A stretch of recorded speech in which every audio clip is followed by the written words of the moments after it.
Hello, and welcome back to another edition of the Daily Beacon Sports Podcast Network. Today, we are previewing the Vols' road trip to Columbia, Missouri with the co-sports editor of the Maneater, Quentin. Quentin, I appreciate you coming on today. Why don't you just go ahead and tell us about yourself and what y'all do at the Maneater?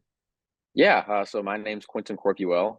I'm a sophomore here at Mizzou. I am the co-sports editor here at the Maneater, Mizzou's student-run newspaper. It's been going since, I believe, 1955. Um, I have been the editor for this year. Last year, I was the beat writer for football, men's basketball, and softball. And I've contributed a little bit here and there this year with kind of whatever. But it's been really great this year. We have had a great staff, very eager bunch of writers willing to kind of do whatever. So that's made my job a little bit easier.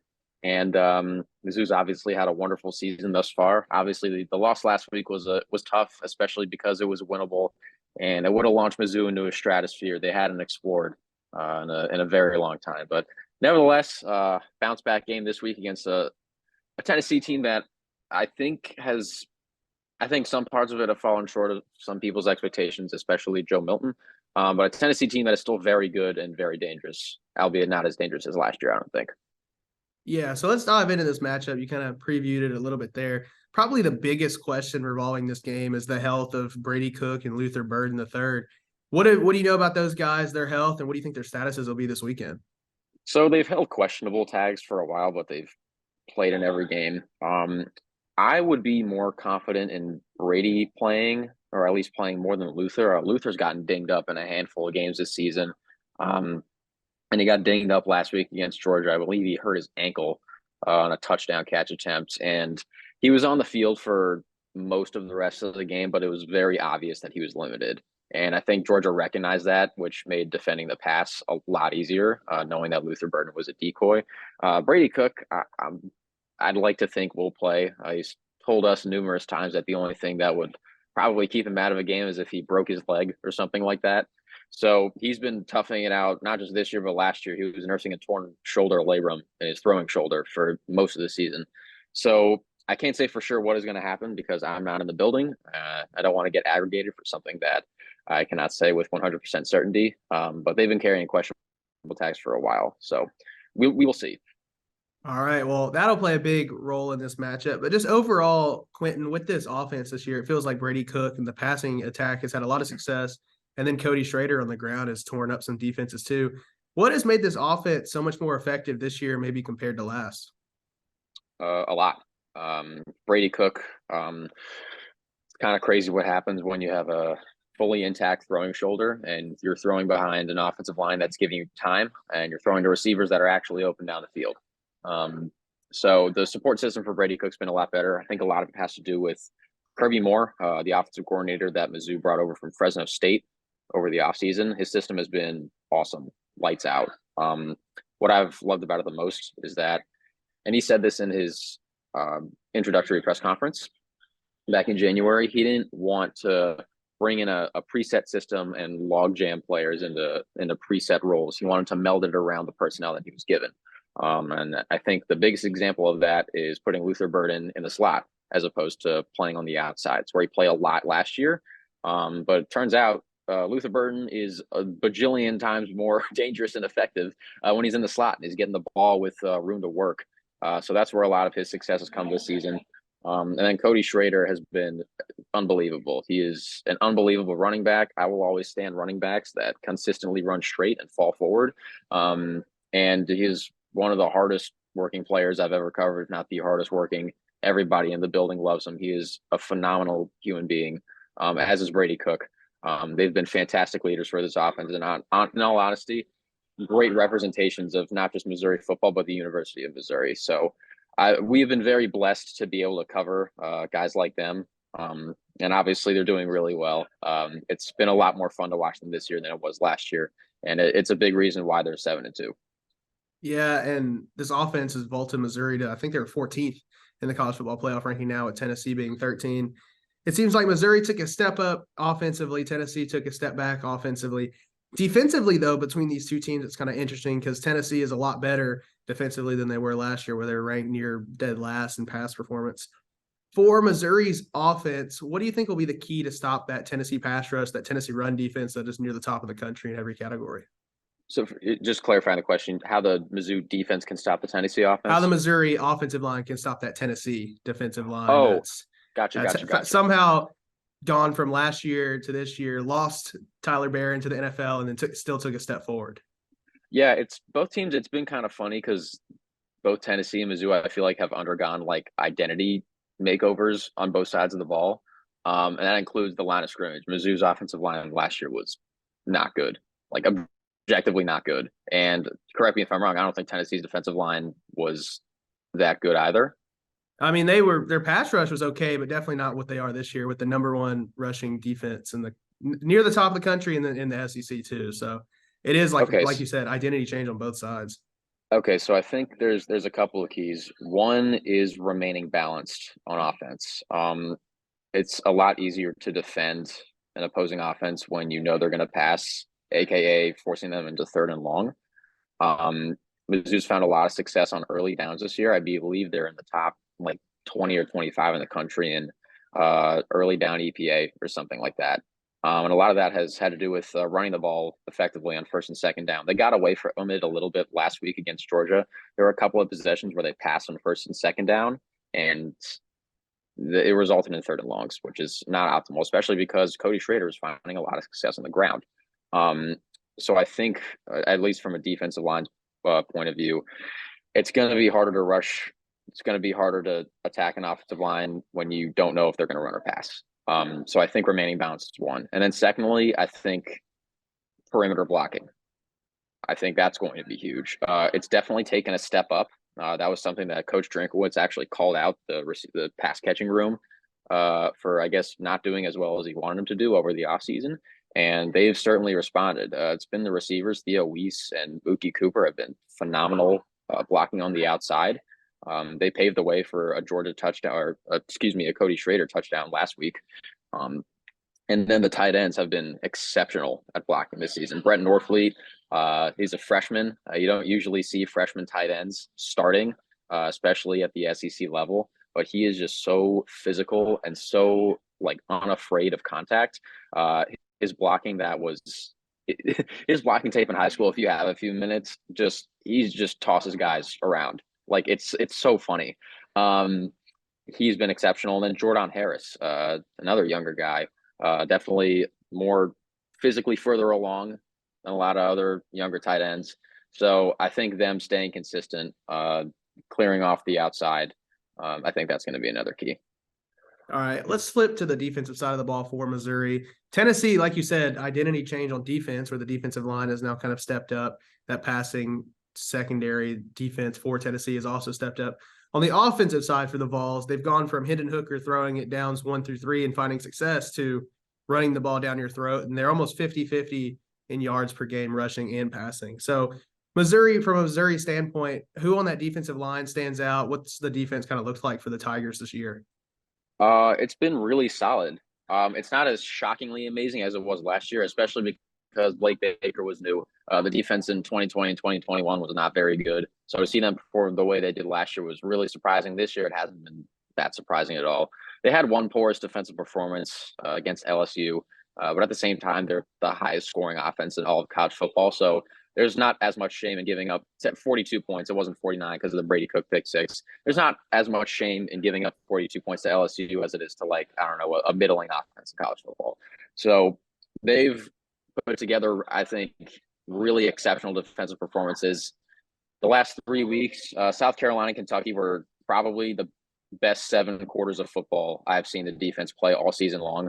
Georgia last week, I thought they were really solid, just a few big plays given up here and there that ultimately decided the game. But honestly, all 3 levels of the defense have been playing really well. If you want to talk about the defensive line, one person that's really stood out this season is Darius Robinson. Last year of college football, captain.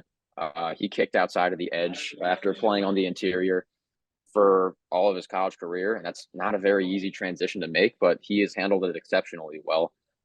He has been a force on the defensive end. He had a monster game against South Carolina on homecoming. And he's a leader. He exudes a lot of leadership qualities. He's also, again, another wonderful human being. If you ever get a chance to talk to him, he is such an easy conversation. And it's always a smile on his face. And again, I've had it's been a blessing covering. And then I guess all along the defensive line, they have a handful of just really solid defensive tackles that just eat up space on the interior, and are a big reason why offensive lines haven't found a ton of success against them. So yeah, defensive line specifically, they've been very good, and Darius Robinson's been leading the way.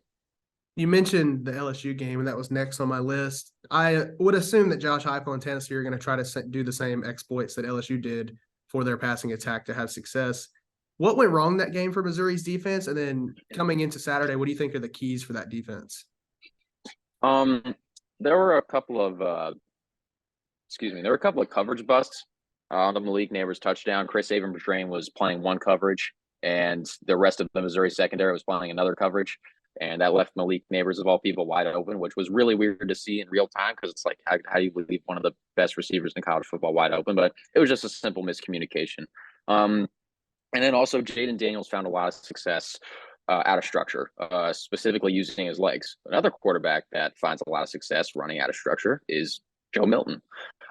So I think it's going to be very key to contain him, especially because that'll make him throw the ball. And even though he has, again, a freaking cannon, hasn't proven to be the most accurate or the best decision maker. So I just think not letting Joe Milton run free like Jaden Daniels did a handful of weeks ago here, I think that's going to be very key.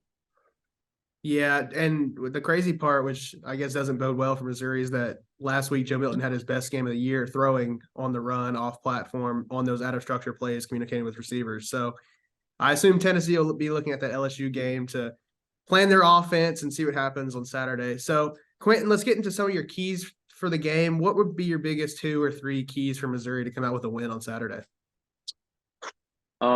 Again, I would just reiterate remaining balanced on offense. They have a dangerous passing attack and a dangerous rushing attack, and they become even more dangerous when they're unpredictable. So I think remaining balanced on offense is definitely one. Number 2, I would say win early downs on defense. That's again going to be a tall task, because Tennessee's rushing offense has been really, really good. Great offensive line and a great running back in Jalen Wright, and again a running quarterback in Joe Milton. So I think stuffing the run on early downs, basically making Tennessee's offense uncomfortable. You think like back to last year, Tennessee's offense prided themselves on comfortability. Hendon Hooker just chilling in the pocket, and Cedric Tillman and Jalen Hyatt running super duper far. And the offense was basically, all right, one of them's probably going to be open. Go hit him on a go route or something.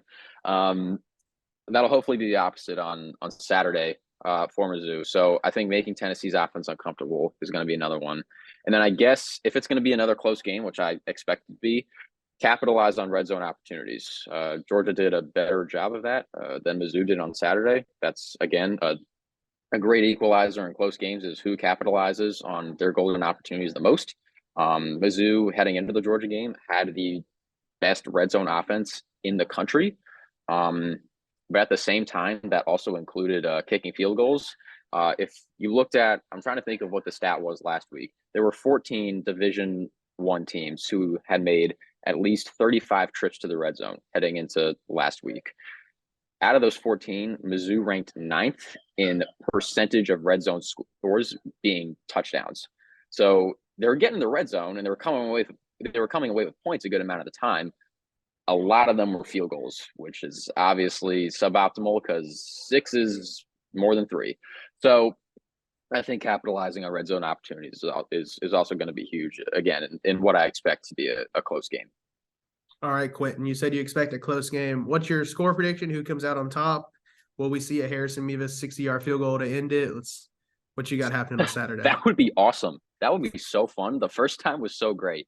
So I'd love to do that again.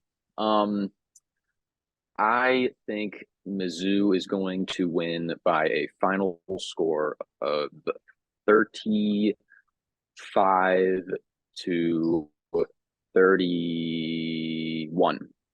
35-31 Mizzou. I think it's going to be a close game. I think Mizzou is the more complete team. I think they've been the more consistent team. And they're looking to bounce back after a tough loss this season, especially because if they run the table, they'll finish with 10 wins, and that's kind of a big deal. So I think Mizzou's going to win. Again, this is more of I think Mizzou is good than Tennessee is bad. Yeah, I think it's going to be close. I think there's going to be a lot of fireworks, but I think the Tigers will prevail and snap a 4-game Tennessee win streak in this Yeah. series, at least. Yeah, I get your thinking there. I picked Tennessee 35-27, so same higher score, but I just We are such homers, aren't we? 100%. No. All right, Quentin. Well, I appreciate you coming on with me today. Why don't you go ahead and plug everything y'all are doing at the Maneater and then where people can find you? Yeah, sure. So I'm at Quentin Corpuel on Twitter, and I believe on Instagram too. So QUENTINCORPUEL on Twitter and Instagram. Um, Pumping out content as much as possible here at the Maneater. It's been going great so far. I also do a bunch of things for KCOU 88.1 FM Columbia, which is the student-run radio station here on campus. I co-host the radio show, which airs on Fridays at 2 p.m. Central, 3 p.m. Eastern. It's a hybrid NFL and college football show. And my co-host Megan and we have a ton of fun talking about the NFL and college football. I'm excited to go on a James Madison rant this Friday, so might want to tune in for that.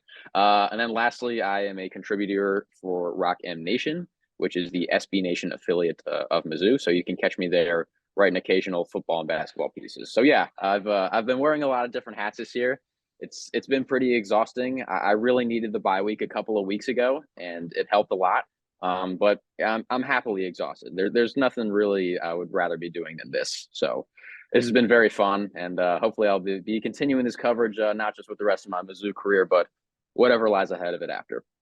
For sure, Quentin, and basketball season's picking up, so I know you'll be just as sleep deprived as we will be. So once again, I appreciate you coming on, Quentin. For Quentin, I'm Caleb, and this has been another production of the Daily Beacon Sports Podcast.